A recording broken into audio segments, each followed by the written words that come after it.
Well, hey there, freaks. It's your boy Marty Bent here to introduce this week's episode with Dhruv Bansal, co-founder and chief security officer of Unchained Capital and a repeat guest here at TFTC. We talked about a little bit over a year ago, I think. I think it was over a year ago, yes, because we recorded from the Dig office. So Dhruv and I caught up what's been going on at Unchained in his life and a bunch of other things. Talked a lot about Multisig, hardware wallets, got a little cosmic talking about Bitcoin mining, center of hash, and then sending Bitcoin transactions from space and what that may look like in the future. And did it with a little bit of Kanye talk, typical. And yeah, it was a lot of fun. I think you guys are going to enjoy this. This episode is brought to you by the Cash App. As you know, Cash App is the simplest way to send and save money. And now it's the simplest way to try to grow your money. Introducing Cash App Investing. Unlike investing tools that only let you buy entire shares of stock, Cash App lets you instantly invest as little or as much as you want. Guess what? You can stack sats on the app. You have been able to for a while now. Now you can stack fractions of stocks if you want to, all right? If you want to diversify into stocks, you can buy a fraction. You don't have to buy a whole stock anymore. If your favorite company is hot, expensive, and you want to stack a little bit of that stock, you can bite off a little fraction of it using the Cash App now. And because Cash App is directly connected to your bank account, there are no 4 to 5 day waiting periods for your inbound transfers. You can start investing today. Get on it. Brokerage services are provided by Cash App Investing, a subsidiary of Square and member SIPC. And as always, when you sign up, use the code StackingSats. Guess what, freaks? They just upped it. They doubled it. It's not $5 anymore upon download. If you use the promo code StackingSats when you download, you're going to get $10, and Cash App will send $10 to Owls Lacrosse. Owls Lacrosse. Like a bird. Not owl. Not like Owl's beef. The bird, not the fat man. So yeah, go download the Cash App today. Use the code StackingSats. Get that $10. And send $10 over to Owls. And yeah, check it out. Hope you guys enjoy this episode with Dhruv. Again, it's always a great time getting together with him. We had some pre-noon beers on a Saturday morning. And disclaimer: Unchained Capital is a sponsor of Rabbit Hole Recap and Marty's Bent. But whatever. I love talking to Dhruv. We had a great conversation. Enjoy it.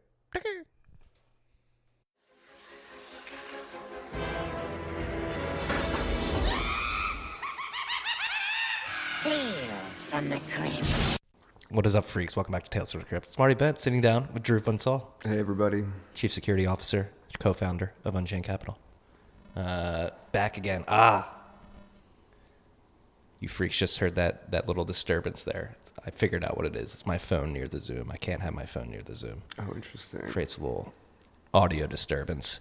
Dhruv, recently married, in town visiting the folks. I am. Congrats, man. Welcome to married life. Thank you. It's great. How was that experience? What'd you guys do? For the wedding? Yeah. Oh, my God. It was like a ridiculous Bollywood Indian wedding that I guess I'm on the air now. I'll say it wasn't necessarily what I wanted, but it made everybody in my everybody in my family really, really happy. So I'm glad it happened. It was awesome. Where'd you guys do it? Right outside of Texas at a little resort. It's really hard to move hundreds of Indian people around from location to location. So that was the one ask I made that I did get in this whole process is we got everybody out to one resort. They just had to get to that one place, and then they could take golf carts around and not really have to coordinate after that point. Yeah, and Indian weddings are big events, right? 3 days. Yeah, we love weddings. It's a huge deal. Yeah. Yeah. How 3 days of celebration, correct? It was at least 3 days of celebrating. Boss.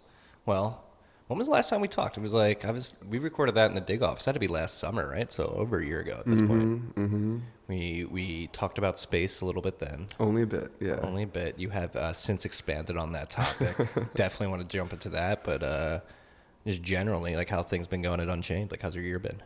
Oh, it's been an incredible year. I mean, compared to the prior year where prices were just tanking and where, our lending model is getting stressed out. The market is freaking out. People are capitulating towards the end of the year. This has been a way, way better year. I mean, Bitcoin one is up, it's more stable.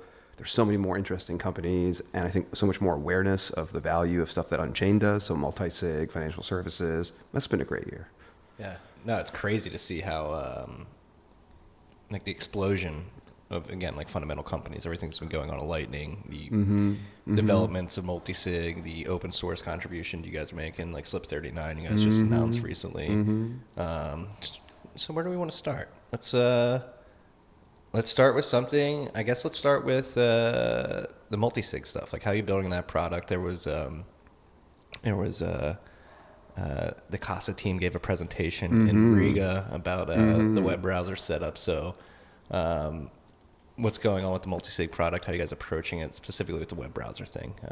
If you use a incognito or private window, you're probably good. But there are things that you have to worry about, right? Especially with signature verification. Oh yeah. Oh, totally. Maybe we can separate and talk about the things you need to worry about when you use hardware wallets, period, and then how Multisig makes that harder or easier and safer or less safe. So I think, I got to give it credit to the Casa team and to Jeremy in particular. Like, it's important to surface issues with security. Not everybody realizes that browser extensions are just this horrific playground of potential exploits.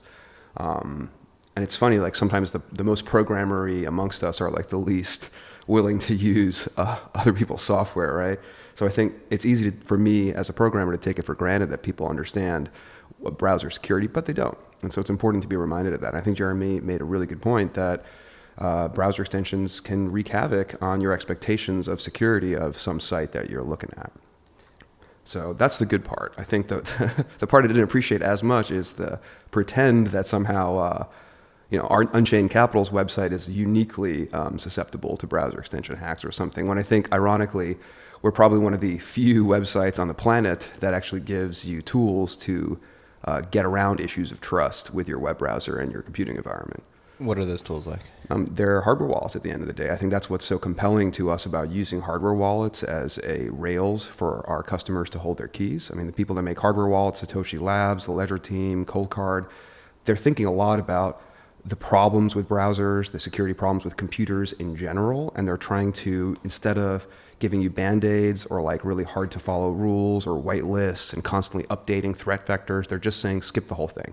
Like, move to this dedicated device that's going to protect you in all these stronger ways. So yeah, no, that's why I'm happy to see the trend of probably being set by companies like Coldcard, where you can check your whole XPub key on the device. Oh yeah. And, just do it on the device. And do you think we are moving towards that being the standard?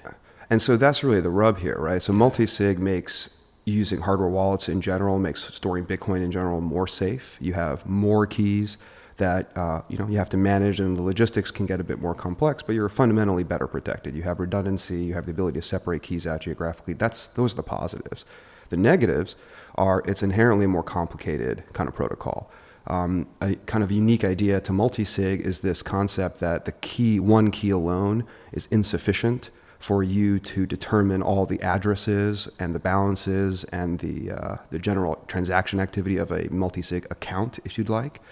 And that's really where the rub, especially with browsers, kind of comes back. The Trezor team, just to highlight them, because they're actually one of the better examples of a hardware wallet out there these days, they do a great job in a single SIG environment, making it so that you, the Trezor device owner, have a lot of direct ways to confirm things like addresses and public keys and derivation paths and all that right on the Trezor device. You'll see that information on the screen. You can confirm it. You can have a strong guarantee, for example, that when the Trezor website, which is a website and is ultimately subject to the same kinds of browser extensions, hacks, you can have really strong confidence that whatever you're seeing in your browser is the real deal because you're seeing it on your Trezor as well. That's a very powerful primitive for users to utilize in verifying the security of some site they're dealing with, as well as their own computing environment. The challenge when that same idea is applied to Multisig is it's just simply not as easy to make the same kind of confirmations. You can't merely plug in one of your keys and then check that the Multisig address that you're being displayed on your computer in a web browser or wherever is actually correct. You need some information about the other keys in that quorum. And now, Unchained Capital, for example, gives you that information. You're able to download it directly from the page of your vault or loan, so it's definitely available to you. But getting your hardware wallet to understand that extra information isn't as easy as it should be. And Trezor, just again to highlight them as frankly a good example of this, actually falls short on this last point, that they don't have for example, in many of their ways that you talk to the device, they don't have the multisig equivalent for show me this address. Now, they for sure have it on the device. The Trezor is capable of answering that question very directly, but you have to talk to it outside of the browser. That's our current understanding of what this looks like. Are there deep reasons for that? I'm not sure. We could ask the Satoshi Labs team. In my view, it would be really awesome if they surface some of that multi-sig functionality up a little bit, so it could be called from browser extent or from the browser directly, which would really help in security for applications that run in that context. And I'm sure they'll get there. It is ultimately, as you mentioned, a matter of standardization. That with single sig, there's like a very clear path to like, oh, I have a private key. Here's how I turn it into, a long sequence of addresses for my balances. In multi-sig, it's more complicated. There aren't as clear standards, though there are some emerging. So maybe that's part of the reason. And just because I've been singling out Trezor, let me just pause and say, Ledger doesn't do any of this. Ledger is a much poorer platform for multi-sig just in general because they're much further behind. Something like Cold Card, which is much newer, is actually further ahead of Trezor in this regard. Do you think this is because some teams prioritize a focus on Bitcoin other than others, or? Yes, absolutely. That's one of the major reasons for it. There is no built-in Ethereum multi-sig. There's no built-in multi-sig in a lot of coins. And if your wallet is focused on supporting all these coins, it just makes sense from a product roadmap perspective that they're going to focus on concerns which are cross-coin as compared to more advanced functionality, especially around multi-sig for particular coins. So I think that's definitely an advantage that, let's say, the Cold Card team has, is that they're Bitcoin only. They get to really push the envelope and support cutting-edge Bitcoin features, not just multi-sig, but things like partially signed Bitcoin transactions, QR codes and cameras, so totally air-gapped experiences. These are really valuable innovations in the hardware wallet industry. And I've enjoyed just them showing up as a major third player, if you'd like, at least for Bitcoin owners, because they're putting pressure on Satoshi Labs and other hardware wallet manufacturers to catch up to them in terms of feature set. That's a net good for everybody. No, I agree. And then you see people like Justin Moon taking it and running with it and creating things like Junction, which would be totally huge awesome for this, Mm-hmm. right? Yeah. So we just had a huge conversation a couple weeks ago about all this stuff. And it is crazy how intricate it is. Like just the concept of derivation paths and keeping...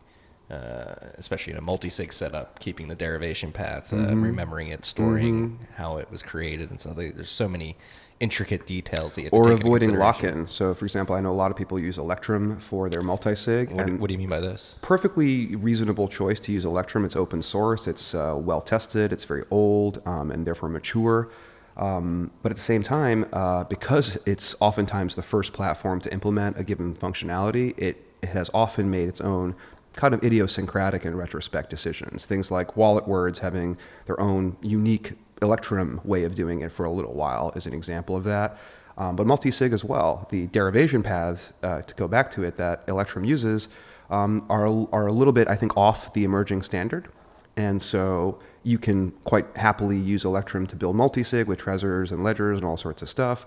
But you may be required, essentially, to use Electrum forevermore if you want to continue to work inside that quorum. If you want to get out of Electrum somehow, you might need to sweep your funds to a more standardized multi-sig kind of setup, or you just got to be a programmer and know how to get into your keys manually and such. Is this a product of BIP39 and their decision to go the way they do their seed phrase? I honestly just think it's another reflection of Electrum moves very quickly. Just as another example, it's one of the first major wallets to actually include Lightning support. Yeah, the first OG wallet. Yeah, probably. So much about Lightning is going to change in the coming years, but Electrum's going to support it from now, and I suspect that will mean, unless, Spez and the rest of the developers there really focus on standardization in a way that they really haven't before. They've really been focused on supporting their users and giving them a good experience, which is also really important. Arguably, what's the point of supporting an emerging standard in a couple-year-old technology when it might also change a few years from now? Yeah, and maybe there'll be many standards too. Yeah, correct. Yeah, these little pockets. Let's come up with our own standard to standardize the standards. All right, we're already getting cosmic here, multiverse of standards, if you will. No, it's that's one thing. Like again, we're like almost 11 years in now, and like this, it's still so raw right now. So and everything's slowly building up, and that's why I think you see in the hardware space a lot, like people attacking people and stuff like that. I'm like, all right, like let's give it time for everything to flesh out, and and to figure out the best practices. Because honestly, like we don't know the best practices yet. Oh yeah, I mean, I think it's in some cases we can know them. In other cases, we're writing them and figuring them out as we kind of go along. I totally agree with you. The attacks are a little bit, I think, unnecessary. I think merely pushing out good features is disruptive enough right now that like people and companies who are pushing the envelope in terms of privacy, functionality, utility, these are all. This is the best way to shake up the competition, in my view. Put out some good code that does something new and interesting and valuable. Well, let's talk about the new code you guys just released in Slip 0039. So it's you did this in conjunction with Satoshi's Labs, creators of Trezor, and it's basically a special Shamir secret share encryption that you can use for single sig, but more ideally for multi-sig, correct? Yeah, I mean, there's a little bit of history there too. I think Shamir sharding, basically it's an algorithm that prior to Bitcoin, prior to a lot of the stuff that's in our universe has existed. It's existed for decades now. And it's just a way to take something arbitrary, like, song lyrics if you wanted, just arbitrary data, and split it up in a way, amongst multiple parties in a way that you get this nice M of N functionality, where if there's N shards, you're going to need M of those shards co-located in one place in order to be able to decrypt and access the original information. The remarkable thing about Shamir sharding, as compared to other ways of splitting something up, especially digitally, is that if you have less than M of those shards, so if you have one shard or two shards, and let's say that's less than M, it's not enough to unlock the root secret, you actually have zero information about what the original data was. It's not like you incrementally increase your knowledge of that data with each shard you're able to exfiltrate or steal or acquire. You need all of them. That's a very powerful feature. It's binary. Yeah, exactly. So that's Shamir sharding has been around for a long while. It's one of those algorithms that I think that occupies this interesting middle ground between being it's so easy to if you know a little bit about mathematics and cryptography and computers, it's fairly easy to understand how the algorithm works, and so you think, I could just write this myself, but at the same time, there's lots of ways to do it poorly, and there's a long history of fuck ups in people's Shamir algorithms. There's some famous cases even in the crypto industry recently. I'm not gonna name the wallet because I think I don't remember the details, but there's been already examples of wallets that have implemented Shamir on their own and just screwed it up somehow, and what they thought were all these nice protections were actually illusory. If you had one of the shares, you may have had all the secrets. And so it just goes to show that, like, as old as this algorithm is, there hasn't emerged really a nice standard, like a standard library in Python or C that everybody uses. I mean, there are some, but they're not. It's not like, for example, making an HTTPS connection to a website. No programmer will write that code. They will use the library, and it will work and have the same bugs as everybody else. So I think what Slip 39 represents is a few things, but first and foremost, it's a standard for this stuff. So the Satoshi Labs team did a great job setting up or creating some original momentum around this. I'd also like to just add, it's not just the Satoshi Labs team. There's a lot of other folks from Blockchain Commons and other places, Christopher Allen, Mark Friedenbach, and several other names that have really contributed to this. So it's very much like it's very much a group of people working on this standardization. So one, it's a standard. Two, it's an implementation. There's a Python component that Satoshi Labs wrote, and there's a C component that a few other folks, as well as some Unchained Capital engineers, contributed. And it's important to have both. Python is really nice for developers to work with, but imagine you're going to put this on like a really hardcore security device, like a hardware wallet. You want it to be in C. You want it to be resistant to things like timing attacks, and you want it, there's just the kind of things you want to do in a lower level language. So it's important to have multiple implementations in code that target the same sort of theoretical algorithm. And it's also important to have that stuff be reviewed by real cryptographers and computer engineers and security experts. So that's kind of one of the big things that the Satoshi Labs and Unchained and Blockchain Commons and a few other teams, HTC as well, have all been kind of collaborating to push out to the standard and some implementations for it. The reason it's even more interesting, though, is that Slip 39 represents, I think, a new generation of Shamir sharding technology. In the original algorithm, I described it as, M of N shards. The important thing to realize is each of those shards are fundamentally the same. in terms of the weight of information that they contain. It doesn't matter which of the M shards you put together. And if you have one of the shards, you have exactly 1/mth, if you'd like, of the ability to decrypt this information. So they're fungible. Yes, they're fungible, and they're also equal, right? Now that seems like that's a very simple scenario that makes sense, but it turns out in a lot of situations you don't want equality. You want the ability to weight shards with different amounts of information ultimately. Influence. And the reason for that is because it's very rare. I mean, think about why are shards really useful? They're useful in a couple different contexts. One, for individuals to be able to take their key or their secret and split it up in different places. But in contexts like Bitcoin, you have multisig. I think multisig, like multiple keys, is fundamentally superior to sharding up one key for the simple reason that when you shard one key, you have to bring all your M shards in one location geographically and concurrently at the exact same time and place. That's an opportunity now where your key is reconstituted in one location. An attacker who knows that you're about to do that can wait for you and can attack you at that moment. With multisig, your M keys are fundamentally parallel and separate. You can create M parallel signatures, at the same time, at different times, and then you can recombine the signatures later. You're never forced to be in a position where you're out there in one location with all the relevant key data unencrypted and ready to be taken, right? So in general, multisig is better, especially for individuals, but consider a situation like Unchained Capital, where we are holding one key in a multisig quorum, and we really need to protect that one key. We can't really split it up into its own multiple keys. That technology isn't really available, and Bitcoin doesn't have some features that we'd like Mast and Schnorr and Taproot, which I can get into in a minute. But it winds up being that we need, as an organization, to protect that one key. And coming back to the idea of shares in Shamir being fundamentally equal and fungible, that's a weird tension for an organization, because fundamentally organizations trust individuals more or less. There are more trusted executives, less trusted middle managers, and even less trusted junior employees.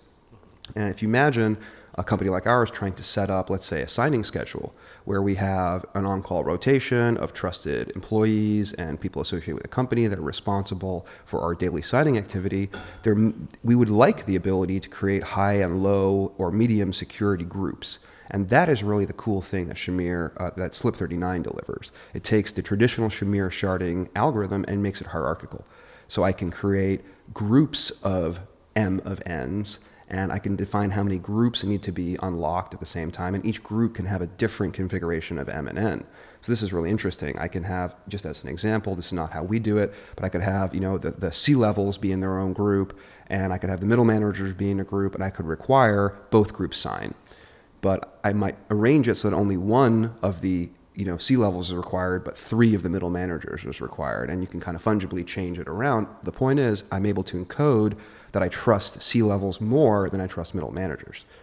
And so how does this work out logistically, like in meat space? Does every person within this quorum have a hardware device? Do they have something like a YubiKey? Mm-hmm. So I think that starts to be where you take the SLIP39 as an abstract algorithm and you start to implement it in real devices, and that is really going to be a function of who you're trying to solve this problem for.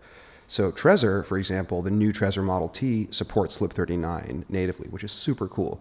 But Trezors are really designed, I think, for individuals to use. And so as much as there's this hierarchy and this complexity, you can really think of it as it's just basically vanilla Shamir sharding on the Trezor designed for individuals. This is really cool because it solves the problem of, if you were using a Trezor previously, you've got your Trezor, the key is in there, it's protected with a pin, maybe a passphrase, but what about the wallet words? There's 24 unencrypted English words that if someone were to recover them, they've got your key. They don't need your Trezor. How do you protect those?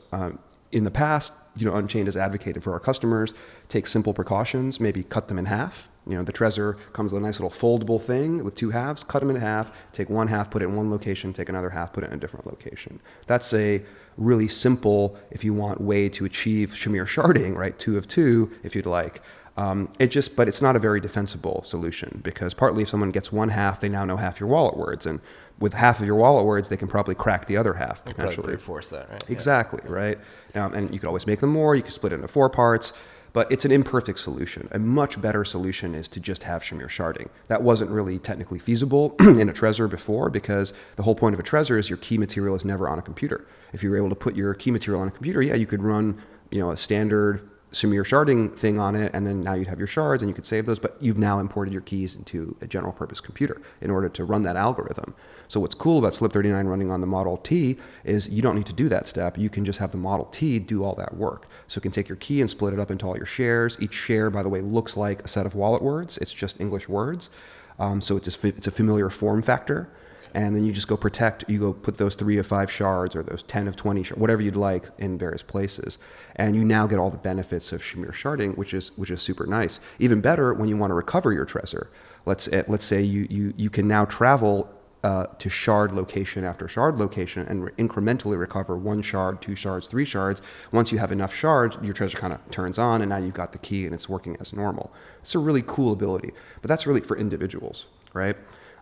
For a group setting, the Trezor is still an awkward form factor because it's a device. It's literally held in the hand of one person. It's got a couple buttons there. It's not designed for groups of people to use simultaneously.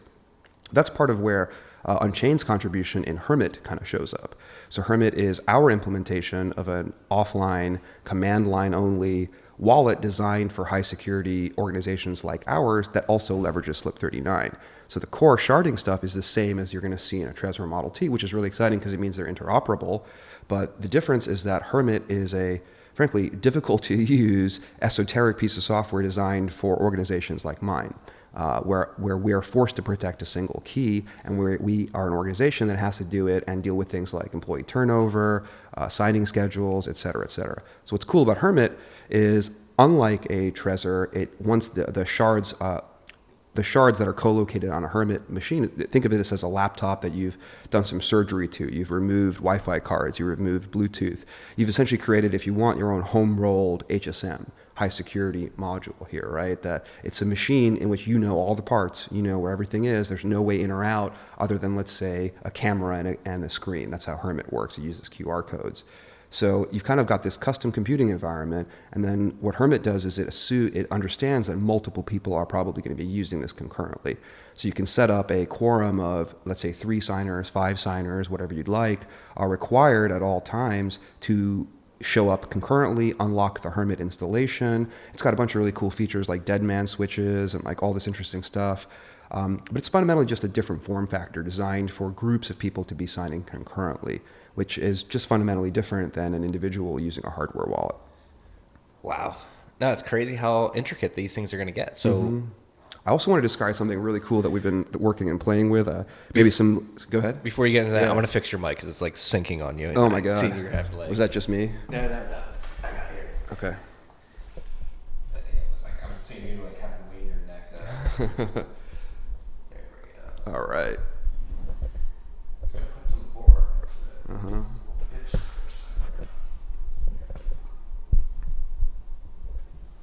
Let me just do this guy. All right. Mic fix. Is that better? Yeah, very cool.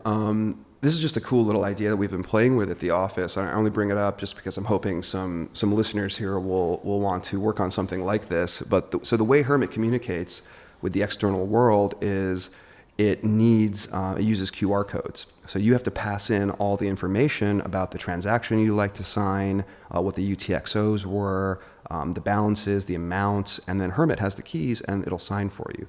This is a pattern that's emerging of taking signing technology and splitting it up into various parts. So you might have like a transaction planner. That's the thing that's online and it's capable of talking to the internet, talking to human beings via mobile device or whatever. It's the thing that's connected.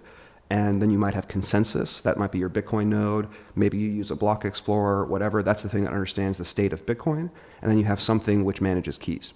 Now, something like Electrum does all of that in one place. Like Electrum has consensus code to like run Electrum server and figure out what the state of the blockchain is. It obviously writes transactions, and it can actually even manage a key for you in software if you'd like.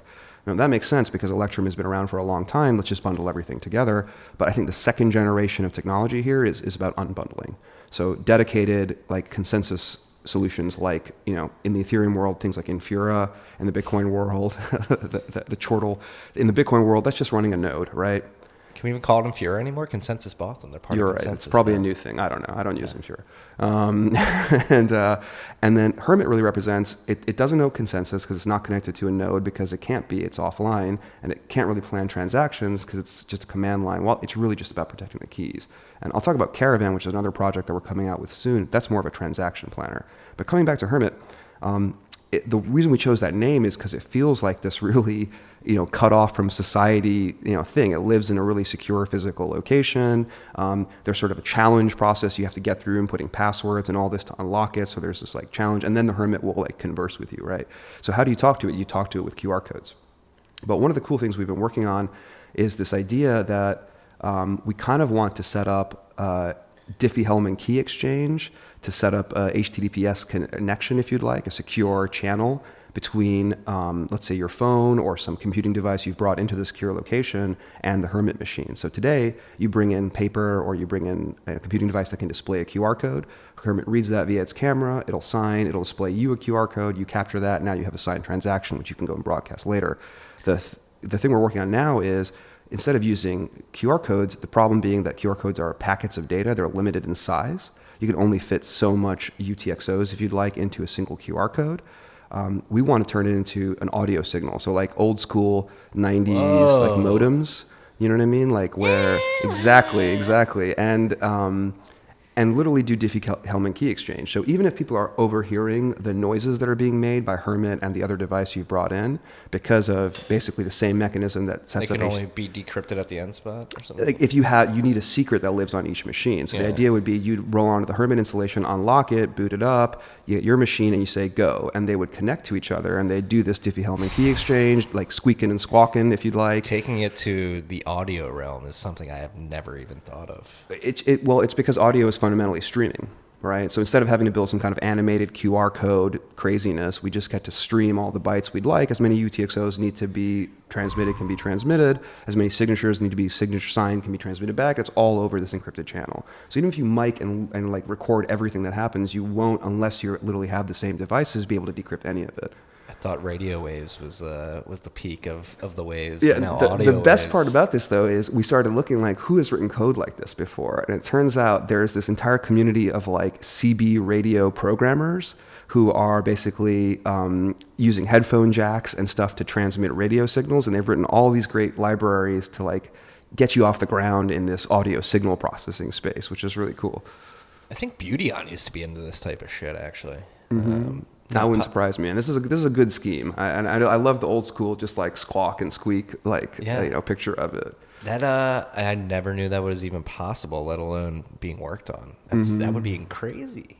So anybody could hear these sounds, but not receive the message unless they had the secret on their end. Right, which is a little bit distinct than the QR codes. The QR codes are in plain text, and so you have to flash them, and they'll be read. And there's nothing secret in them. They just contain transaction requests and then signatures, which will wind up on the blockchain. But nonetheless, they can be exfiltrated, and worse, they're packets of data, so they have a limited size.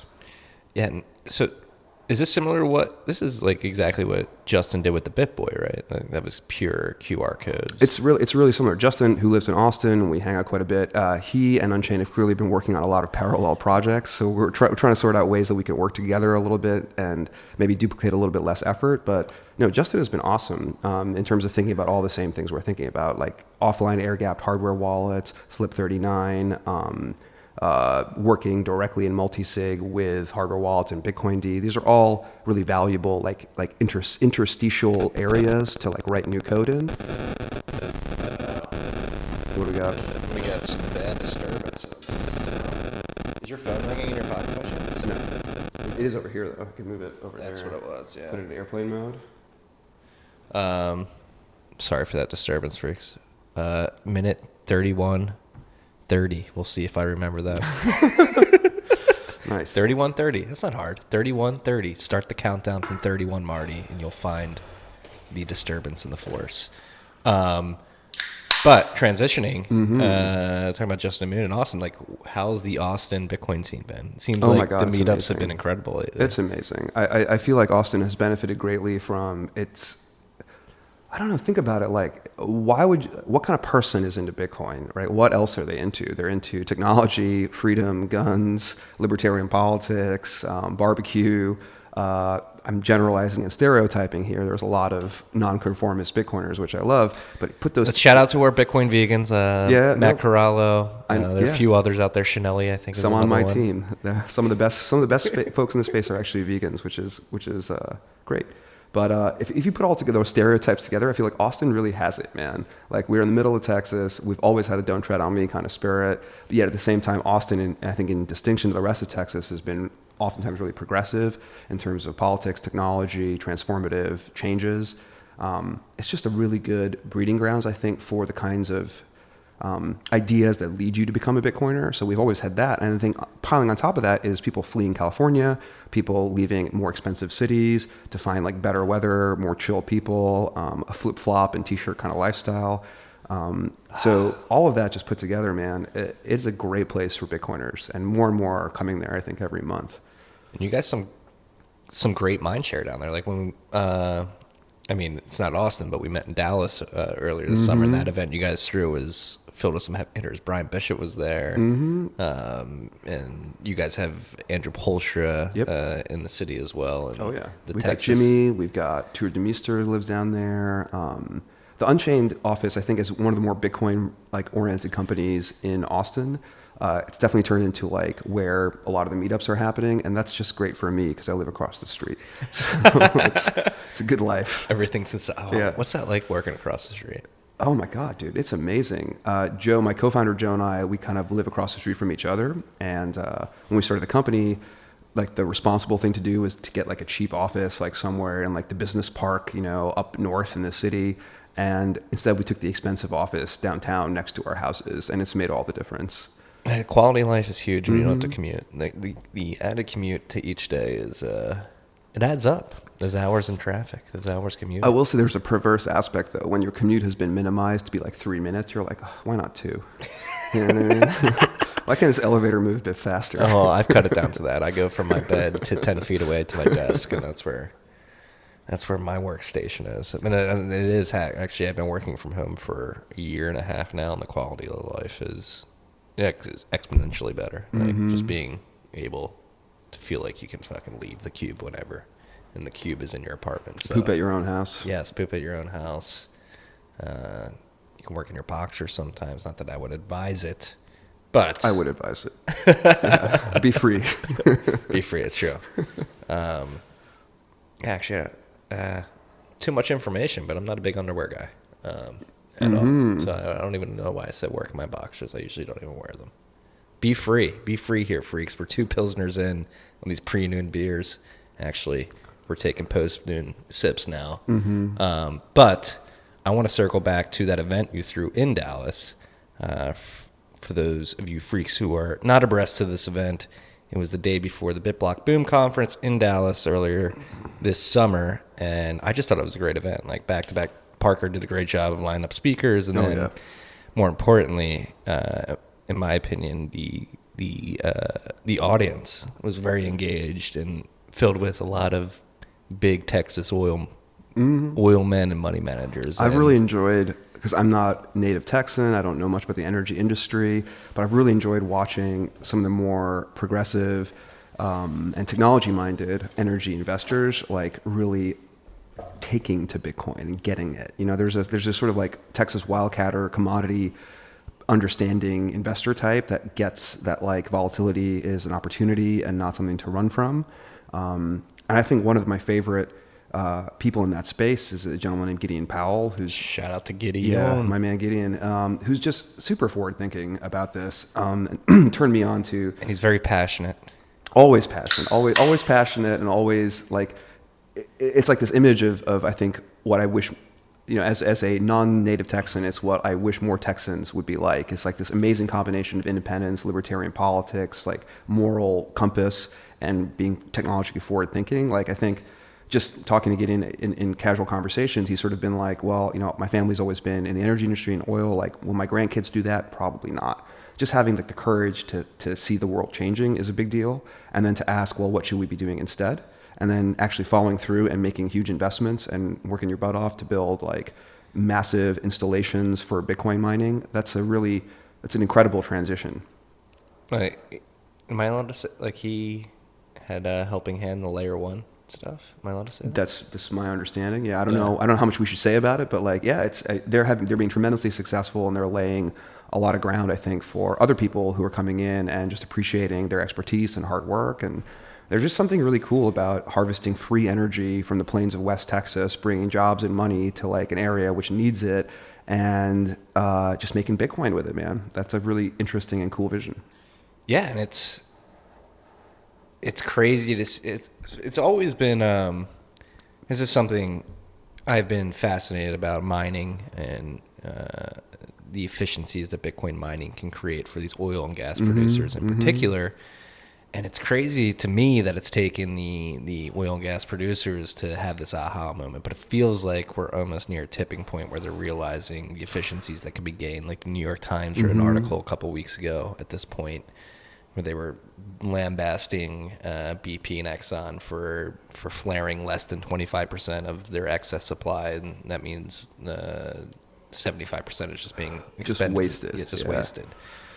So there's obviously efficiencies to be gained, and it's fun watching these oil companies have aha moments. And I know I don't know what the situation in Texas is, but I remember my last Cube job. I actually worked at a valuations firm where we did a lot of portfolio valuation for private equity and venture capitalist funds invested in mid-market companies that weren't public yet. And a lot of these companies were oil companies, and you get a peek into their books and the way they take out loans. And a lot of these oil producers, especially in middle America, took out a lot of pretty big loans with crazy interest rates. And the contingent, what was contingent on them getting those loans was basically predicting that the price of a barrel of oil would be at a certain point. And usually it was between $80 and $100 from what I was looking at. So you have a lot of these oil companies that took out a shit ton of money like 5-6 years ago, thinking that peak oil was here, and we were gonna go to like above $100 a barrel,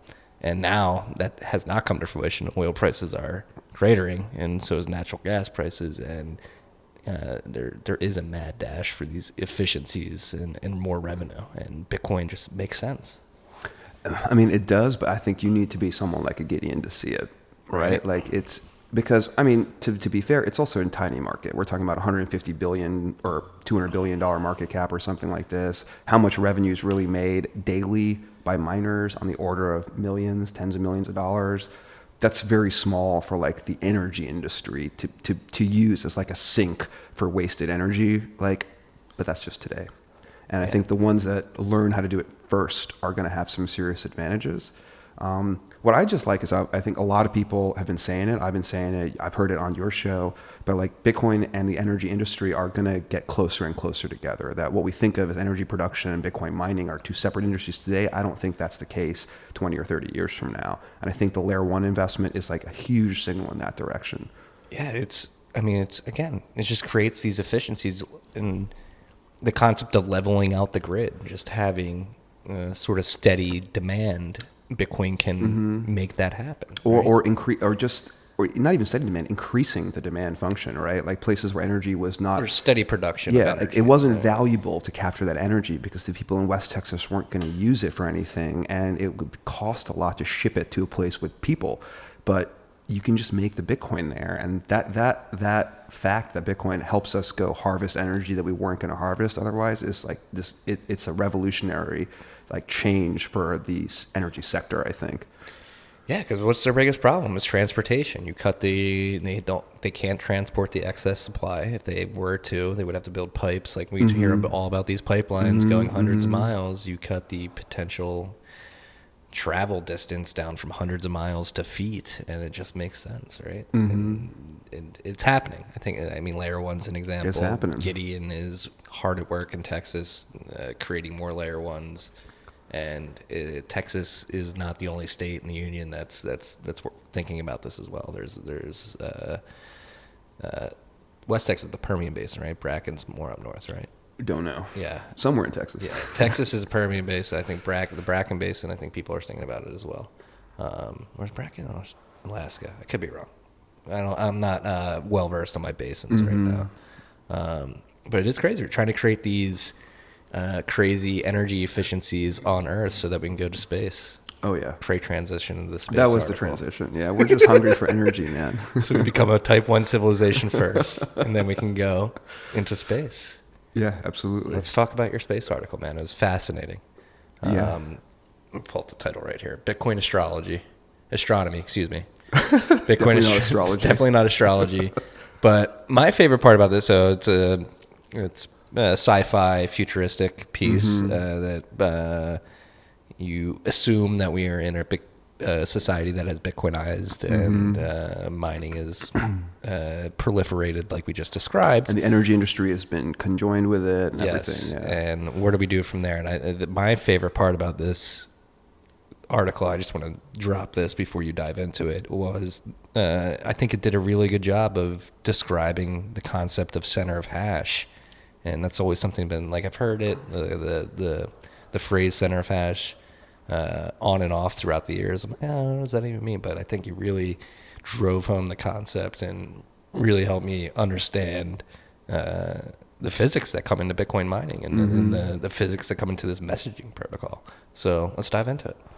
Yeah, I mean, I think I've been thinking about these ideas for a long time. The last time we got drunk and recorded, there was some space talk, and it's been brewing for a while. And on some level, it's fundamentally silly for me to be working on this or thinking about these issues or writing hash war simulation code or anything like this. But at the same time, man, like I got into this industry because it's fun, and this is fun to think about. It helps me sometimes when I'm like solving a stupid bug with like the website or dealing with some like mundane just issue of just running a business, to like, you know, get into the underpants mode at the house, like dig in for a weekend and really think about a speculative version of the future. And it's just been really fun. And I think the core themes that I try to follow through this article are like we were just talking about. Like, let's just project forward. If we're this hungry for energy and Bitcoin makes us hungry for energy, how will that affect our society as we grow? And I sort of purposefully framed this article about Mars and Muskcoin, just because I think, you know, that's a little bit in the news today with Elon and all his crazy plans. And I don't know if people are Elon fans or foes here. I just find him to be a compelling person. I don't invest in his businesses, but I'm like on the fence about Elon, but I have more of a Bezonian. Is that what you say? I agree more with Jeff Bezos. So we should do a moon camp first and then explore planets from there, because the way I understand it, you would know this better than I, it's easier to launch rockets off the moon than it would be Earth. So absolutely. Yeah. There's I don't know if anybody plays Kerbal Space Program, but I feel like a lot of my understanding about orbital mechanics comes from Kerbal Space Program. But I will say there's a great guy to follow online if you don't. His name is Robert Zubrin. He's like just an amazing thinker about humanity and space. And I'll just make the point that he's not a big fan of moon bases as a route to the outer planets, because he kind of views them as like, it's kind of like, you know, going in the wrong direction on the highway for a bit to just pick up some Starbucks and then get on the road trip, where it's like, it actually delays you. Just conceptually, it makes sense to me. It does, in the sense of the moon is closer to us and therefore seems on the way. But there's a certain, just like, if you could perceive like the gravitational potential energy of the solar system, like just directly, and you could see all the hills and valleys of where you're going, you'd realize you got to climb up this big hill to get to the moon, so to speak, and then you got to climb back out. And it might be easier while you're on the plains to just head down the valley and go to Mars directly. That doesn't mean logistically it's not. I'm speaking more in terms of like the efficiencies of orbital mechanics. It doesn't necessarily mean that logistically it's not a smart idea to establish moon bases and get good at space travel when we're 2 light seconds away as compared to 20 minutes away, right? But there are some questions around it. Hey, maybe both will happen. I think they both should. Yeah. Yeah. And so let's describe how this affects Bitcoin. Like if we do move into the solar system beyond Earth. I think to me, the fundamental thing it started out as a debate internally at Unchained, which was basically, because we have these debates, it turns out, on Slack quite a bit. Like, how big is the reach of Bitcoin was basically the question, right? Like, because there's articles that I refer to in my own article on Bitcoin astronomy. There were people who have discussed, you know, what is it like? I mean, I'm not the first person to drink and speculate about Bitcoin in space, right? There's a great article that talks about how Bitcoin mining will probably never happen outside of the Earth, just because of the finite travel time or finite speed of light ultimately. And that's something I confirm in this article. But having read that article, a little bit that started the debate on Unchained, is because like Unchained has a lot of Bitcoin maximalist types, and it's got other people that aren't so much Bitcoin maximalists. So it's a great discussion because it's a little bit of a proxy for the battle on Earth, if you'd like, right? Where if what you think happens 200 years from now in your speculations about humans in space, I think is partly dictated sometimes by your crypto politics today on Earth a little bit. That's certainly what I learned with the reception to this article, which you shitcoiner. I'm a shitcoiner. The Musk coin. I'm okay with it. I'm okay with the label. And it really just boils down to, I think... You're pre-selling this a few hundred years. ICO soon. Get in front of it. Yeah. Well, that was my secret hope, is that Elon Musk would read this article and then somehow, enact this plan if it wasn't already his plan. Well, for the freaks out there who haven't read it, let's describe why a Musk coin would be needed. In your opinion. So let me just to summarize Clark's article, which I think he put it really cleanly, is it boils down to when you're far away from Earth. Let's say most of the mining is happening on Earth for whatever reason, and you're Elon Musk or you're whatever space colony, you're on Mars, you've just got set up there, you got some nice buildings and stuff, and you want to participate economically with the rest of the hyper-Bitcoinized humanity, right? Which means you're sending Bitcoin transactions and stuff back and forth between Earth and Mars. That's like a 20-minute to 45-minute journey, depending on how far away Mars is in its orbit and whether it's a single trip or a round trip for a signal to go there and back. With that kind of a delay, what winds up happening is it's really simple. Let's say everyone is even, and we've sort of got the same number of blocks on both sides, and the miners on both sides are in sync. Let's even argue that Mars finds a block first. They're unlikely to find the block first because almost certainly they have less hash rate, right? And everything's kind of linear in hash rate. So if Earth has 100 times the hash rate, they're going to find roughly 100 times as many blocks as Mars does. But let's just argue that Mars finds a block. They transmit it to Earth because they've got to get it to Earth if it's to count, right? It's got to get into the rest of the blockchain. It takes 45 minutes to get to Earth. In those 45 minutes, how many more blocks has Earth found? A lot more, because they have way more hash rate. So by the time the new Martian block shows up, all these Earth miners are like, that was 45 minutes ago, dude. There's 6 more blocks on the chain right now. And it just gets rejected. And Mars then takes another 20 minutes for that signal of the rejection to get back to Mars. And meanwhile, all these blocks Earth has been mining are still on their way there. And so it's just, they're too far away and they have too little hash rate to really make a difference. And so that was the interesting fact to me. It's that's an easy thing to say and it's intuitive, but I really wanted to measure it. And so I wrote some code to kind of simulate Earth and Mars having hash battles. And I confirmed that basic supposition, right? Which is that, yes, indeed, as you get further and further away, and that's kind of the main plot of the article, as you get further and further away from quote unquote the center of hash, where most of the hash rate is located, it becomes your ability to participate as a miner in the network becomes more and more suppressed. So let's magnify in on the center of hash, because the center of hash affords miners certain advantages on Earth too, right? Correct. Yeah, it's basically like a defensive mechanism, right? Mm-hmm. The closer you are to the center of hash, the easier it is for you to get consensus with everybody else. And the center of hash is not one static place, right? It's dynamic. It's kind of like the center of mass or the center of inertia or the center of gravity. It's a mathematically defined point, which is a function of all the things that are happening in the system, right? So the center of mass of the Earth is near the center of the Earth. The center of mass of a barbell is going to be in the middle of the bar. The center of mass of something asymmetric is going to be closer to the fat end. Same thing with the center of hash, except we're not adding up kilograms, we're adding up hashes per second here. And depending on where miners are located today, the center of hash is almost certainly near the center of the Earth because it's halfway between America, China, Europe, wherever you'd like.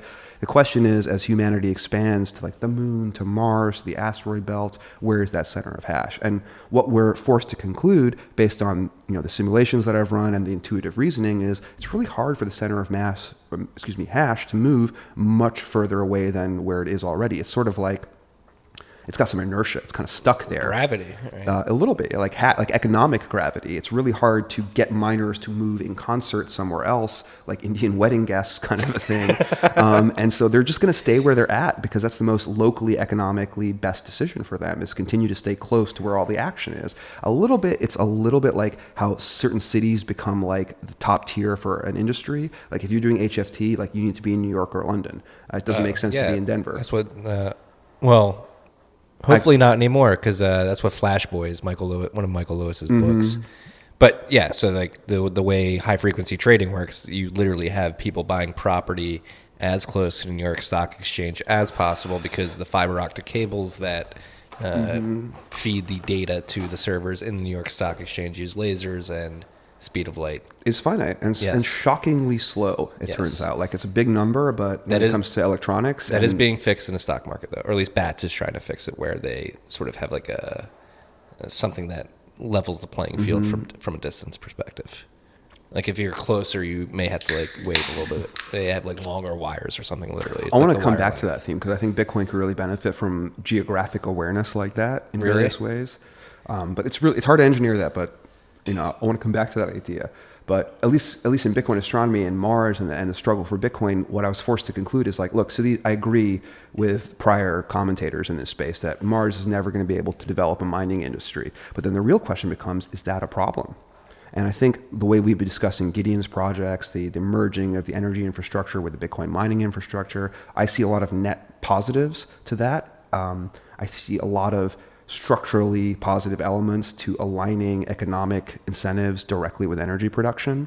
And I think in the article, I speculate about some of the future benefits of that on, Earth and how good it will be for us, globally to unite these ideas. Should Martians in the future speculatively accept not having that advantage? And that's kind of like the jumping off point for the middle part of the article. Yeah, so it's basically Martians can only add transactions to the blockchain. They can't mine them. Yeah. They can be Bitcoiners, they can use it, but they can never mine. Yes, which is an interesting perspective. And the lust for sovereignty, right? And you get a situation, your piece, you get a situation where the Martians are like, we're not being represented. You have like a quasi taxation without representation situation for the Martians. Or like, why are all our settlement activities like accumulating with rich bastard earth miners who oppress us, kind of thing, right? I don't know if you follow The Expanse, but it's fun to contemplate like political tension between these environments. And I think it's emerging today, this idea that Bitcoin is a political technology. But I think in 200 years, if the initial givens and speculations of this article are correct, Bitcoin is fundamentally a political technology. It's well understood to be that.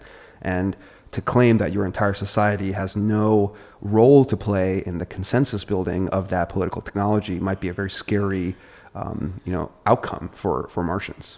Yeah, and so the justification for the creation of other blockchains is the fact that they're too far away from the center of hash, and not because they have different functionalities or they might even be the same. They might be exactly the same. And I think that's the part that I really love. That's the conclusion I most enjoyed reaching in this article, because I view myself, I don't really like to label Bitcoin maximalist because I don't like joining things, but I believe in Bitcoin as like the solution right now. And fuck it. If Bitcoin changes its plans, I won't like Bitcoin anymore. But I like where it is right now. I like the conservatism, the fixed supply, like the focus on security, proof of work. These are all big parts of what I value in Bitcoin.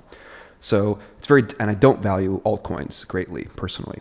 So it's very interesting for me to reach the conclusion that like inevitably as we expand, we will have to build new blockchains. And that maybe the only good reason to build a new blockchain is the simple statement that I'm literally light hours away from that other one, and it's not working well for me. And it's so fucking meta. We're getting so cosmic here too, because it's literally like a chain to another chain, right? Like you can hook up and have it may be merge or not, like atomic swaps between chains. Like if we are assuming that we're traveling between planets and stuff like that, but.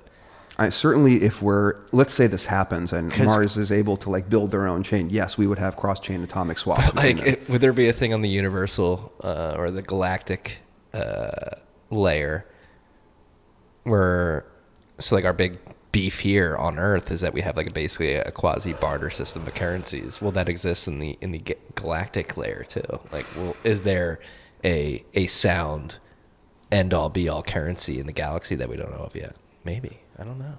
So, I mean, I think that's the interesting part here. Is like if you analyze, like, why is this situation occurring? Why can't Martians mine? Like, where did this problem arise from? It arises in the selection of 10 minutes by Satoshi as the convergence time for the blockchain. Now, you can argue Satoshi's a fool and should have made it an hour or 5 hours or whatever you'd like so it could encompass the whole solar system. And indeed, if it were like many hours long, the block time, then Martians would be able to mine because it wouldn't matter that they're like 20, 30 minutes out of sync, in the same way that it doesn't matter that one connection in China is 15 seconds delayed from a connection in New York. That delay is not meaningful on the scale of the block time. But the problem would have just arisen at a different planet. It would have arisen at Pluto. And if you don't believe that, if you believe that you could have somehow arranged it to work for the whole solar system, that's fine, but just go forward another 10,000 years. What happens when we're not in the solar system, when we're out at Alpha Centauri, and it's 4 years to get a signal one way, 8 years to get a round trip's packet. At that point, it starts to become less and less believable that Bitcoin at 10 minutes or whatever block time you want is going to span that entire spatial volume. And I think that's really the insight here, is that Bitcoin and any blockchain at all, in fact, that relies upon communication and no centralized point and proof of work and all these core ideas about Bitcoin, is fundamentally an object that has a certain spatial size. And I think that's underappreciated perhaps, and it doesn't matter today because the spatial size that we care about is less than like 2 light seconds in diameter. Earth is a tiny place and we all live here. But in the future, as we expand, we will cross that horizon and we will be further out than Bitcoin's utility to us. Yeah, it's like a meta gravitational pull, right? Almost. And it's crazy to think about. And this is another big topic in the news this week. I'm actually happy to have you here to pick your brain about it. Like, how does quantum computing fuck with all this shit? Is Bitcoin doomed? Is Bitcoin doomed? Bitcoin will certainly be doomed later than everything else, I would say. My own quick answer to the quantum thing is just it's important to remember that Bitcoin has multiple layers of, if you'd like, encryption or protection. The first layer is this idea that addresses represent hashes of redeem scripts. And a hash is a very particular kind of mathematical construct. It's a one-way function, it's asymmetric, you kind of lose information, it's sort of random, it mixes up its inputs and randomly sprays them out over the space of outputs. That's a particular kind of mathematical object. And then within the redeem script, so it's not enough, obviously, if you have an address to be able to get to its redeem script. You also need the private keys that can sign for the code that the redeem script represents. That is, ECDSA signatures. That's fundamentally public-private key cryptography. That second part, that's the part that quantum computers are theoretically able to suborn. And what's interesting about Bitcoin as compared to HTTPS or your credit cards or various other cryptographic things in your life is that it has these two layers. And so fundamentally, quantum computing, as we understand it today, is really only capable of attacking that second kind of encryption, public-private key cryptography. And so many other things will fail before Bitcoin kind of fails because Bitcoin has this additional layer of protection. I'm not enough of a historian to know how much that additional layer of protection was designed purposefully to protect against quantum computing, but the point is that it does. Quantum computers do not know how to hash or reverse hashes faster than traditional computers, at least as far as we understand algorithms today. So the important part is if you've not spent from your Bitcoin address, it's unlikely to be attackable by a quantum computer. Also, Bitcoin mining is unlikely to be subverted by quantum computers, which come in and have vastly greater ability to mine blocks. But it is true that as quantum computers become more sophisticated, the public-private key cryptography that Bitcoin relies upon to guard balances, once you know the redeem script, that is up for cracking and hacking. And I think that is scary. Is there a way to become quantum resistant? Yes, there are known algorithms which more or less replicate the parts of the properties of public-private key cryptography that are known to be quantum resistant today. they have trade-offs. They're not as fast, as easy to compute, as space efficient as the existing algorithms that we currently use, but they're quantum resistant. So there's a little bit of a trade-off there. I imagine it's one of those things where, how much energy has been spent on designing quantum resistant encryption algorithms? Probably not as much as will be spent when quantum computers are realistic threats. Now, how far are we away from that era? I think shorter than people want to believe, but still a while away. How long is that? I don't know, man. Like realistically, I don't think anybody uses like ECDSA type signatures or public-private key cryptography the way we do it today. I think realistically, within 5 to 10 years, we stop doing it that way. Really? We start having to deal with this situation. Yeah, absolutely. So have you been following?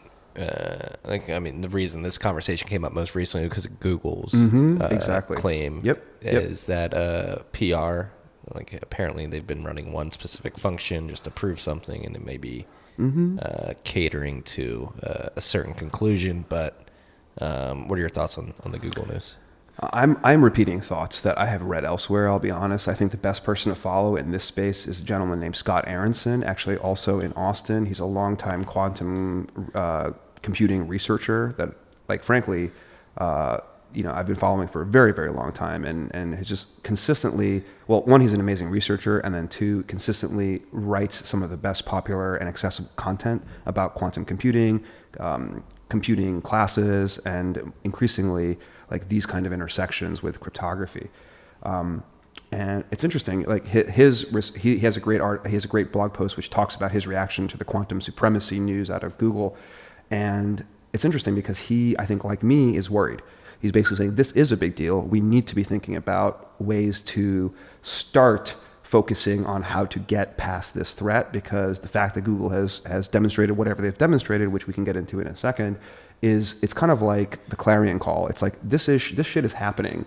Like, why is it such a threat though? If it's something that humans would leverage, right? It was like quantum computing would be a tool that we use, or would it be something that turns into AI and starts fucking with it's us? more that it breaks a bunch of assumptions that we have around how information can be securely exchanged on the internet. Then why are we trying to discover it?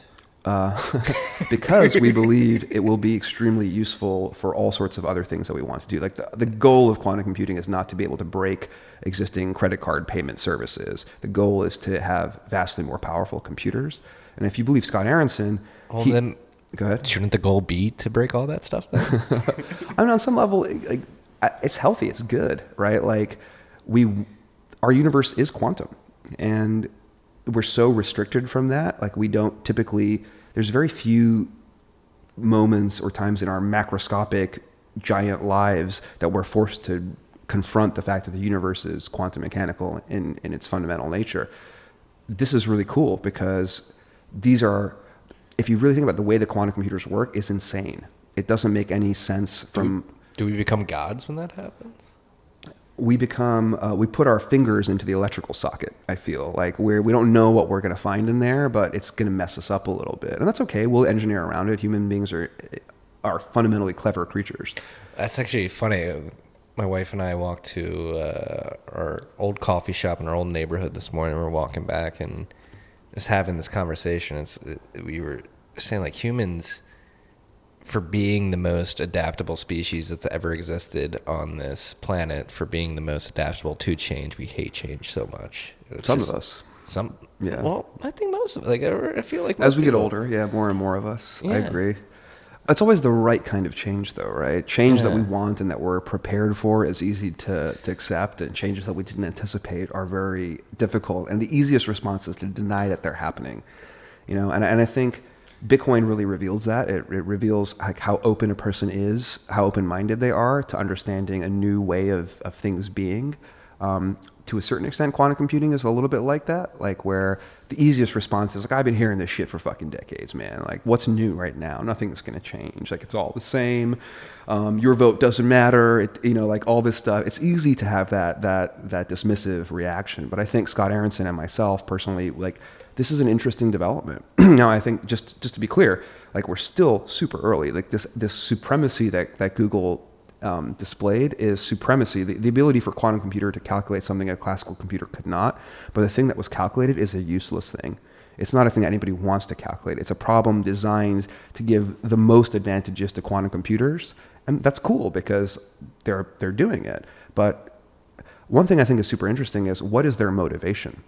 Like, we asked a little bit about why are we writing quantum computing? Like, there's a certain dick measuring contest of like, we're smart enough to have figured this out. This thing that we've been theorizing over for 30 years, we actually built it. Like, that's cool. But what are you going to use it for, right? I think Scott Aronson would argue that the chief use of quantum computing is to simulate quantum systems. That indeed, we speak of quantum computers as these tools that can help us break cryptography and like solve the traveling salesman problem or all sorts of great things. But realistically, his belief is that where they'll be most useful is things like, for example, predicting how proteins fold, or predicting how actual quantum particles and molecules react in certain situations, because one, that's fundamentally quantum, and classical computers, when they try to simulate that, do it very weirdly and inefficiently. A quantum computer could simulate that very, very directly. Is that an attempt to describe or create?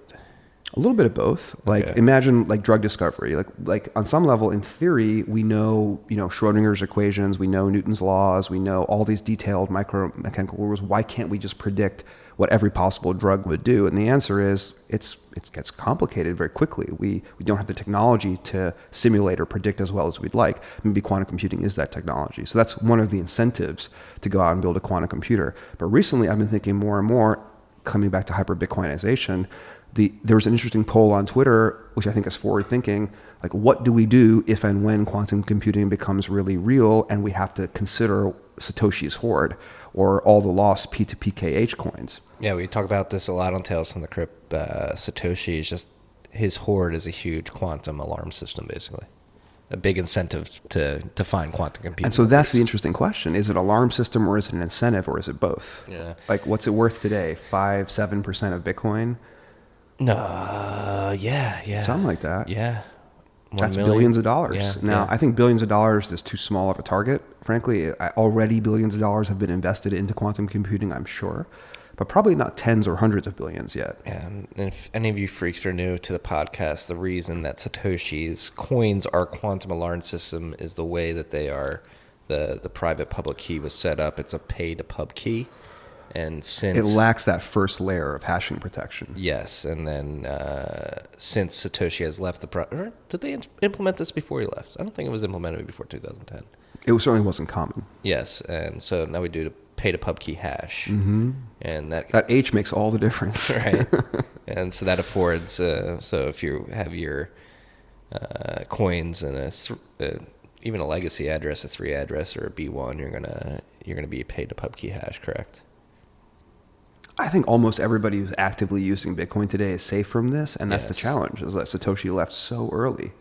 Yeah, and yeah, so his coins are more susceptible to. They would be quantum breakable before most people's coins, and that is a fascinating thing. So most people, not most people, but John Newberry was the first person to describe this to me about a year ago. Actually, I think exactly a year ago. Like maybe Satoshi is just like some quantum alarm system created by the NSA or something like that, because that would be like imagine if Bitcoin price keeps rising like it did yesterday. At some point, that incentive will be strong enough. Right, and I think that's so interesting. My favorite conspiracy theory is that Satoshi is a time traveler who came back in time to help prevent the rise of quantum computing or something like this. Well, let's get like, is it going to help us or like hurt us? Quantum computing overall? Yeah. I don't know. It's like any technology. It'll help us, but it'll be a lot of growing pains. Like just even the cursory example of drug discovery. Imagine we were actually good at predicting what molecules did in our bodies. Like how amazingly better medicine and our technology overall would be. So like net good. Like, do you evolve to a whole different species and type of entity after that? Like, is this the singularity? No, not quite yet. No. I don't think so. This is just a really powerful thing that we have monkeyed our way into that we don't know what it is yet. What's your opinion, Marty? What do you think? I'm too dumb. Like, should we fork his coins out? Should we let it happen? Should we let them be stolen? I think you got to let it happen. Let it happen. Yeah. I'm currently leaning on the forking side, something like a soft or hard fork. I'm not sure how it would have to be implemented, but that says like if your coins are older than N years and they are in P2PK or other quantum hackable sort of addresses, we're just going to pretend they don't exist. Now Do you add that on? That's the real question, right? Is that do they not exist anymore and they're lost forever, which is kind of my leaning, or do we recycle them back into the supply? I would lean towards that as well. No, I mean, people have been. That's the thing. You got to think of the man in the coma too. Like, is this system as pure as we want it to be? If we don't think of the man in the coma, and Satoshi may just be a man in a coma. We don't know. Or in jail or whatever, unable to access their coins. It's an interesting question, though, right? I mean, 5 to 7% of Bitcoin is a lot of scratch today. Well, that's another question too. Like, what if Satoshi is in jail or in a coma or something, and he does wake up and want to spend his coins? Is that the end all be all of Bitcoin? I've actually said this before.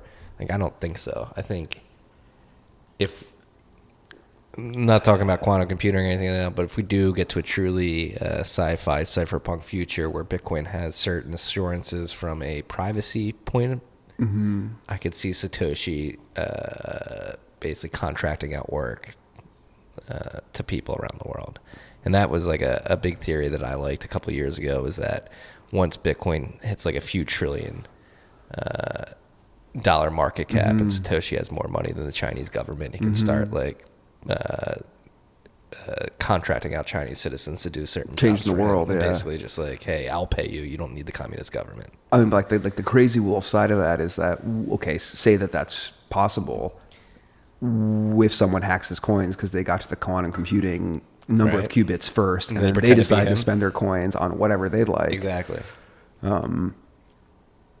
What an interesting problem. I have no idea what will happen. The unknown. It's the beauty of life, right? You search through the abyss of the unknown. And like, are we born in the weirdest time in history? Is that like a true curse? Man, I always felt growing up that, like, there's that saying, like, too late to discover the world, too early to discover the stars kind of thing. And I definitely felt that way to a certain extent, that like the best minds of my generation are fucking selling ads. That's what we're doing. Bitcoin has changed a lot of that for me. It feels like, obviously I'm speculating about space travel and all sorts of crazy things, but I really do view this as a fundamentally new technology for humankind. Maybe in the way that quantum computing may also be something like that. But it does feel like one of the more interesting times to be alive. Maybe I'm just paying attention and life was always interesting, but now I'm just part of the interesting groove in it. I don't know. I don't know, man. I think it's undeniable. Like, we've got Trump as president. We're about to have Jesus as King as the #1 album on the charts, which is that's something. All right, I'm 3 beers in now, a little buzzed. Our 6-pack's crushed. We have no more beers, so we're gonna. And it's not even 1 p.m. But like, with the Kanye album in particular, it's like Jesus is King. Very controversial to say these days, but it does feel, especially the last decade, so going from like 2008, 2009, the financial crisis, the depths of the financial crisis. And we're going to bring this back to Kanye, of course. So you have My Beautiful Dark Twisted Fantasy.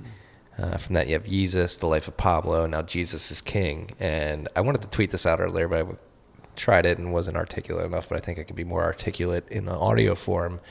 I think that discography, in particular, those 4 albums, are a perfect amalgamation of the decade that was the 2010s, right? Like, we came from the depths of the financial crisis.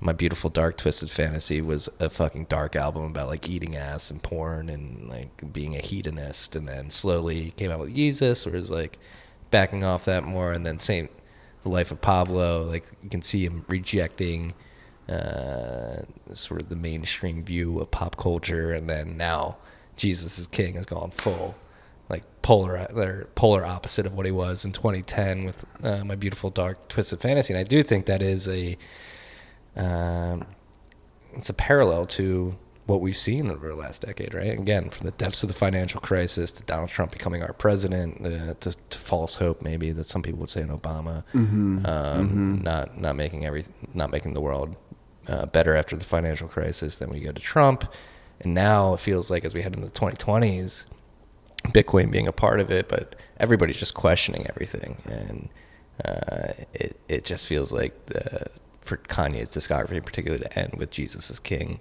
to go from the depth of the financial crisis to what I would argue is the precipice of a great awakening where people are questioning everything. And let's not lie, being religious is counterculture right now. And he just came out with one of the most countercultural albums that you could at this particular time. That was my rant. I have so little Kanye expertise to reflect back at you, but I would say that, I don't know, how can you not have your politics personally be changing over the last 10 years? Right. Like, if you believe the same shit you believed in 2004 or whatever, like, I don't know if you've been paying attention. And it's not like a right versus left. It's just the world is changing. Now, again, sometimes I'm just like, how much of that is I'm just becoming more aware as like a person in my 30s, like with a house and like stuff to worry about, and maybe I'm just finally realizing the world has always been interesting and always, been worth paying attention to. But it does feel like, particularly, this is a time of transition and change. And my own politics have changed tremendously in the last 10, 15 years. And Bitcoin has been a huge part of that. Like, it's been, and personally, just an opportunity to interact with all sorts of political views that I didn't previously hold. Like, I would say quite openly that, like, I do care a lot about the environment, and I feel like we're fucking it up, and conservatism is really important. Conserving our environment is really, really important. And yet I believe in Bitcoin and quote unquote wasting energy constantly in order to build this really esoteric thing. That's not wasting energy, though. I would Totally argue. Totally agree. But like, and that's me from 10 years ago would not have thought that. Me from 4 or 5 years ago would not have thought that. And it's interesting to just watch my own attitude change. And I think it's important, as Bitcoin continues to appreciate in value, as I have a company around it, I keep asking myself, how much is this a convenient attitude that you're taking based upon where you sit in life today versus something that you've come to from a first principle or something that is worth believing? It's really hard to know the answer. Everyone, I guess, has to decide for themselves. But I will say, if you're not changing your mind a lot, kind of coming back to your questions about Kanye and his own like changes internally and publicly and privately during this discography, like, I don't think you're a very interesting or aware person if you're not changing a lot right now. Yeah. No, I would agree. And actually, I had a very similar conversation earlier this week, focusing on, how do you balance? So I honed in on the Mark Anderson quote, "Strong opinions weakly held." But how do you balance that? Like, sometimes people use that quote as a cop-out for... I fucking hate that quote, for not dude. having conviction, right? Yeah, exactly. Yeah. Who has a strong opinion weakly held? What kind of person are you? You believe a bunch of shit, like, really deeply, and you're willing to discard it in 2 seconds? Yeah. Like, I understand that it's a quote about being data-driven, I guess. Yeah, but so how do you temper that changing when things are changing, but also having conviction? That's the conversation I got into earlier this week. But I agree, like, the world has changed, and if your views haven't changed, you're not, something's wrong with you, but you're not paying attention. But also, I do think there is a strong need for conviction too. Like, so how do you balance that? Like, what is the conviction? What are the things that maybe you could be a Bayesian about it? What are the things that you anchor in as these changes are going on? Like, maybe, I think just being a Bayesian, you anchor yourself in the things that you are most certain of, right? So like, this conspiracy is happening, and you're like, well, what are the likelihood of that? Like, so I'll entertain the possibility of that outcome. I won't say, no, that's impossible, but I'll have to square that with what I know about humans and governments and incentives and all these things and Occam's razor, and I'll have to conclude that conspiracy is ridiculous. Like, it doesn't mean I'm closed-minded to it, but the odds of it being true are so low. Whereas other things are like, we live in a conspiratorial era, like this Epstein ridiculousness and stuff. I'm not a big conspiracy person, but like, don't even say conspiracy person. The whole conspiracy theorist misnomer, or not misnomer, what's the word I'm looking for that means like the negative connotation of conspiracy theorist is Orwellian. What is a conspiracy? A conspiracy, two people, we conspire. Like, when you're on a phone, like when you go to meet somebody at a bar, you conspire. Like, hey, we're going to meet up. Like, the whole word conspiracy has been completely painted with this negative connotation. And conspiracies, at the end of the day, are just the admission that multiple parties conspired to do a certain thing. And I guess maybe there's a question of likely versus unlikely conspiracies. And I suppose to the point of the world we live in today, so many unlikely things have occurred now, or I feel like my priors, my Bayesian priors on what the world is or what it can do or what it can become have changed tremendously. And I feel like that's the only way I can square this is it's really hard to entrench oneself and say like these are the truths of the world and these are the lies and here are the good people and the bad. I feel like that's a real route towards bad behavior. But at the same time, to your point about conviction, like you need to be able to believe things strongly to act. Like I believe I'm very convicted in Bitcoin right now. Like I think it's worth spending all my time, energy, and resources on. I've been doing that for years, and I don't see why I should stop. Yet I want to believe that I can never be a BSV person or something like this. Like I would recognize when this shit got fucked up and I need to get out of this. Will I actually? I don't know. Maybe it's hilarious and I've already crossed the Rubicon and I haven't realized it and I'm just talking shit right now, and a decade from now it'll be obvious to me how lost I am. But the best I can say is it's just about likelihoods, right? What do you believe is true and possible, and what probabilities do you assign to it? And when the probabilities are high enough, you should display conviction. But recognize that there are always probabilities and that your priors for the way the world works should change. Even things like quantum computing are like this, right? Like what are the odds that the entire infrastructure of the internet in terms of secure communication will collapse in the next 5 years? It should be low. But then when you see Google saying, hey, we just did this thing, like you got to reconsult your odds and be like, well, shit, if they're saying that and how much more money is going to come into this, it's going to be more than has come into it previously. How fast are they going to move? What are the things they could achieve with this? And suddenly my priors start to change and all of a sudden I'm concerned. And now I'm like, oh, we should be talking about Satoshi's Hoard. And for me, that was like a 20-minute journey.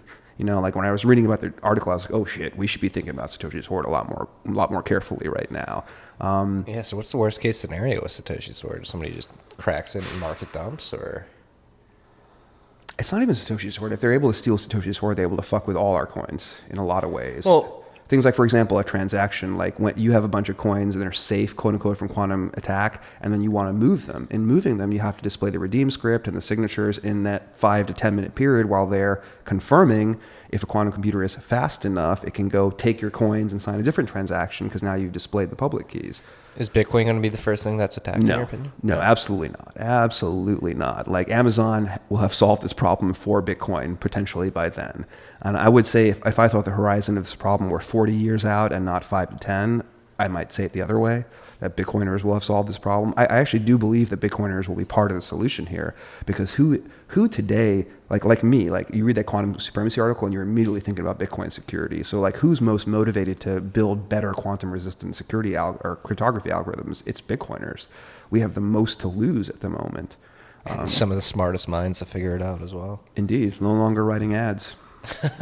Well, it's actually, and I know from personal experience too that some of the ad men that have made their riches in the ad world are looking into Bitcoin. Mm-hmm. And it is good to see, like just as a signal, if you will. And that's been the knock for the last decade. Again, talking about the 2010s. I do think we're going to have a roaring 20s. I think we're going to have another roaring 20s. Mm-hmm. But the 2010s, they were marked by basically ad tech, fintech, and quants writing algorithms. And consolidation of people's data. Yes. And maybe people are breaking out of that mindset. And it was very lucrative. I don't think it's that lucrative anymore, though. I think people are getting sick of ads. I think the ARB opportunities for these quants is being depreciated as well, as Fed policy is pretty consolidated across the world. Central banking policy, is consolidated against the world. These fucks up these quants and stuff like that. And Bitcoin's just more exciting, right? It's so much rawer. It's more raw. Rawer or more raw? More raw. Mm-hmm. More raw. Rawest? The most raw. It's more raw than ad tech or anything like that. So it's just naturally got to be interesting for these type of people, right? I totally agree, Marty. Yeah. Well, we're approaching our hard stop here. We Drew. are. Wish we could go on. We're for out of another- beer. We are out of beer. This is true. Is there anything you want to end it on? Any words of wisdom? Anything on the horizon? Unchained? Any events? Any tidbits?